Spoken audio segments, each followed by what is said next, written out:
एक तरफ संसद का मॉनसून सत्र और दूसरी तरफ कॉकरोच जनता पार्टी का उग्र प्रदर्शन, जिसने सदन के गलियारों को हिलाकर रख दिया है। आखिर क्यों दिल्ली का जंतर मंतर ही सबसे बड़े विरोध प्रदर्शनों का केंद्र बन गया है? क्या है इसका इतिहास, जानेंगे आज के एक्सप्लेनर में। नमस्कार, मैं हूँ आकाश वाघमारे और आप देख रहे हैं पीपल्स अपडेट। अक्सर हमारे मन में जंतर मंतर का नाम आते ही धरना प्रदर्शन और नारेबाजी की तस्वीर सामने आती है, लेकिन आज हम इसके इतिहास को समझेंगे। करीब 300 साल पहले इसकी पहचान इन सब से बिल्कुल अलग थी। यह भारत की वैज्ञानिक सोच और खगोल विज्ञान का शानदार नमूना था। इसका निर्माण 1724 में जयपुर के महाराजा सवाई जयसिंह द्वितीय ने करवाया था। उन्हें गणित और खगोल विज्ञान में गहरी रुचि थी। यही वजह रही कि ग्रहों की सही स्थिति और समय की सटीक गणना के लिए उन्होंने दिल्ली के अलावा भी जयपुर, उज्जैन, वाराणसी और मथुरा में भी वेधशालाएं बनवाई। सवाल, जंतर मंतर का मतलब क्या है? जंतर का मतलब होता है यंत्र और मंतर का अर्थ है गणना, यानी जंतर मंतर वह जगह है जहां समय, ग्रह और तारों की स्थिति का सटीक हिसाब लगाया जाता था। यहाँ बने विशाल पत्थर के यंत्र उस दौर की वैज्ञानिक उपलब्धि माने जाते हैं। आखिर जंतर मंतर पर कितने यंत्र हैं? विरोध प्रदर्शनों में तब्दील हो चुका जंतर मंतर में कुल 4 मुख्य यंत्र हैं। पहला, सम्राट यंत्र यानी कि सूर्य घड़ी। दूसरा, जयप्रकाश यंत्र। तीसरा, राम यंत्र। और चौथा और आखिरी, मिश्रा यंत्र। यहाँ मौजूद सम्राट यंत्र दुनिया की सबसे बड़ी धूप घड़ियों में से एक माना जाता है, जो सूर्य की छाया से समय बताती है।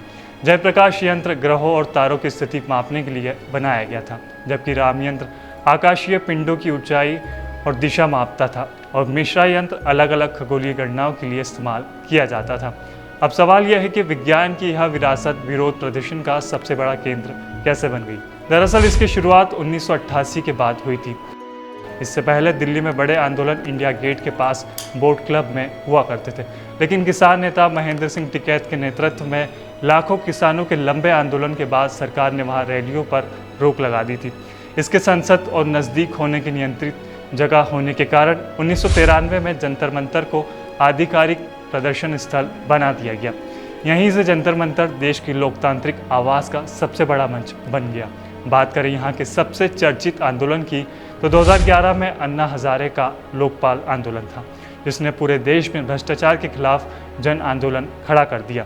इसके अलावा मेधा पाटकर का नर्मदा बचाओ आंदोलन, तमिलनाडु के किसानों का प्रदर्शन, छात्रों, कर्मचारियों और अब नीट पेपरली के खिलाफ कॉकरोच जनता पार्टी का प्रदर्शन, जहां हर शख्स की एक ही मांग, शिक्षा मंत्री धर्मेंद्र प्रधान का इस्तीफा और शिक्षा व्यवस्था में सुधार। हालांकि 2017 में नेशनल ग्रीन ट्रिब्यूनल यानी कि एनजीटी ने शोर और प्रदूषण का हवाला देते हुए जंतर मंतर पर प्रदर्शन की रोक लगा दी थी और प्रदर्शनकारियों को रामलीला मैदान भेजने का निर्देश दिया था। लेकिन 2018 में सुप्रीम कोर्ट ने इस रोक को हटा दिया।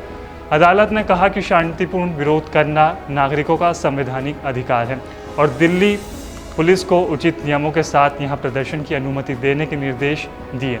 यही वजह है कि आज जब भी देश में कोई बड़ा मुद्दा उठता है, छात्रों से लेकर किसानों और राजनीतिक दलों तक हर कोई अपनी आवाज़ बुलंद करने के लिए जंतर मंतर का रुख करता है। यह जगह अब सिर्फ एक ऐतिहासिक वेधशाला नहीं, बल्कि भारत के लोकतंत्र की सबसे मजबूत आवाज़ों में से एक की पहचान बन चुकी है। फिलहाल आज के एक्सप्लेनर में इतना ही। ऐसे ही रोचक एक्सप्लेनर के लिए बने रहिए पीपल्स अपडेट के साथ।